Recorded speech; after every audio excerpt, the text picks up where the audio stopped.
This is a walk-around video from my 1972 Triumph GT6. I'll be selling on Bring a Trailer. I just did a frame-up full restoration, started about 2.5 years ago. Had it painted at the same paint shop that does all my other cars and has immaculate detail.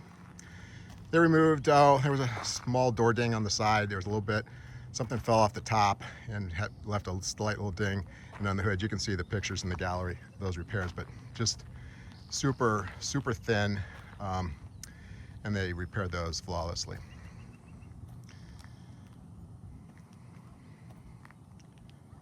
Let's go around here.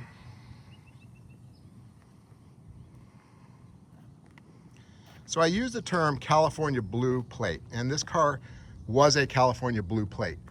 The owner had personalized plates. It was his initials and his wife, and when he sold the car, he's allowed to keep those plates. So when I went to register, I had to have the California white plates, but I use a blue plate, and I've had that on for 14 years. It's, it's registered, and if I get pulled over getting ice cream on a Sunday or driving the coast, I've got the plates. It's all registered, so there's never been a problem. Let's go around here. There is literally not one chip on this car. I would probably put some 3M film on the front if I were keeping it. Oh, wait a minute, I do, let me show you one thing. So when I was reinstalling the gas filler neck, I actually, I don't know if you can see it, but right on the bottom edge, there is just a little chip right there. That's probably the best shot of it. And it mounts just like your Speedos. It's got the post with the thumb screw. So I'm sitting looking on the inside trying to hand feed it through, and those posts kept hitting it. Now the good thing about that paint and that chip is this is a Sherwin-Williams factory color. You'll see in the gallery that it matched. When I took off the dash cover, the original saffron yellow was sitting there with the gloss and everything from the factory. So I was able to do a direct match, but what's really good for the next owner is it's a standard Sherwin-Williams color. Go to any auto parts, they can put it in a spray can, an aerosol, they can do it as touch-up.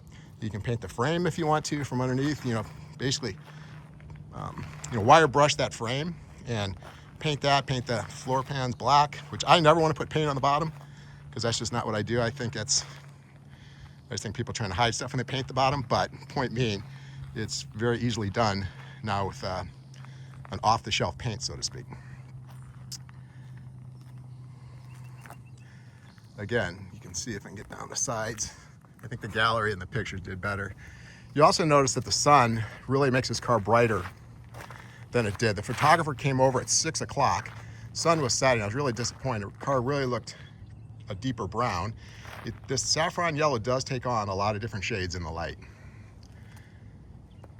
We'll look at the gaps. Start here in the front. That gap is absolutely perfect. This gap is absolutely perfect. The door gap is perfect. Open this door real quick. Close it. Door opens and closes perfect. Gaps around the rear hatch. Again, showroom condition. I'll go ahead and open the hatch. Close it. Perfect. Look at the gaps on this side of the door. Perfect there. The gaps in the hood. Gap going across the top. I'm going to go ahead and open and close this door. Good. So this car, again, could be sitting on a showroom in 1972. It is 100% original. Everything on it's original. I'll have a list of everything I did, when I had to do the frame up, new Speedo cable, had the Speedo rebuilt, had the new angle drive, new cable put in, I did all that, but it is absolutely perfect and ready to go. Again, 1972 GT Mark III on Bring a Trailer. Thank you.